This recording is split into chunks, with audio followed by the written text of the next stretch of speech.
issue on the campaign trail, but how will their promises impact your wallet? In the International Business Times, personal finance editor Lauren Lyons-Cole writes, quote, choosing which presidential candidate to support can have a lasting impact on the American economy as well as your future paycheck. She looked into the tax plans of the leading candidates using research from the Nonpartisan Tax Policy Center, and she broke down how much each candidate's plan would affect your taxes. Lauren Lyons-Cole is here with us. Good morning, Lauren.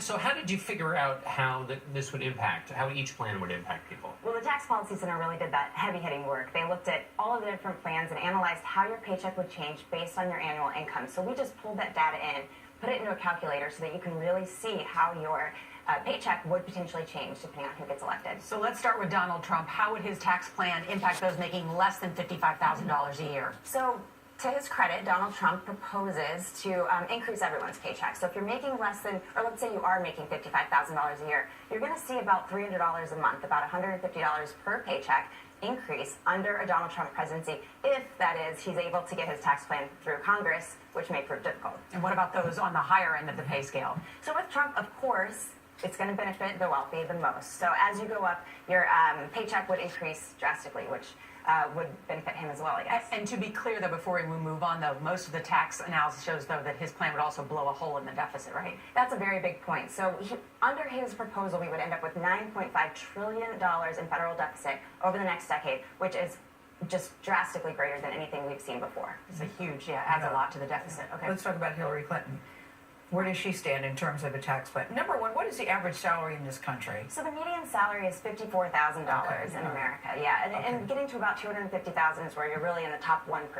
All right, so let's go to Hillary Clinton. Hillary Clinton is very status quo. Her plan is very similar to what we have under President Obama. So if you've recently done your taxes, you could expect about the same, maybe a few dollars moving here or there, unless you earn over $1 million or over $5 million, and she wants to add a surtax to those people to raise a little bit of revenue for programs. And now what about Ted Cruz? He's got a flat tax. Right, so his is the most creative. He's not the first one to propose a flat tax, but he certainly wants to simplify our 75,000-page tax code that we have. But this plan would benefit the wealthy significantly more, even more so than Trump's, and people in the middle class would feel, maybe $50 in their paycheck, but not a huge difference under his flat tax proposal. And how would Cruz's plan impact the deficit? That would lead to an $8.6 trillion estimated deficit over the next decade. So it's still a very significant deficit. It would, in both cases, it would require a lot of cutting to the budget, to the federal budget. And we should point out it's not just the Republicans who are adding to the deficit. Bernie Sanders' plan would add a lot to the deficit. Well, so his is actually the reverse. His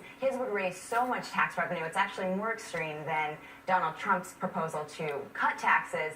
Bernie Sanders would be raising taxes regardless of your income. Even if you're making 20-something thousand, he would still raise the taxes. Not a lot, it would be maybe $10, and for that you get health care. So it's a trade-off, and it's about understanding what's best for your situation. So what income bracket do most people in this country fall into, and who is the best candidate for most people in the country? So for most people, they're paying, taxes get complicated, but we're paying about 15% of our paychecks in federal taxes. That's not including state or city.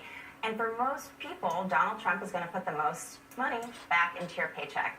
Unless you really need health care, then Bernie Sanders is going to do a lot for you. Hillary Clinton's not going to change anything. So if you like the way things are, she'd be a good choice. All right.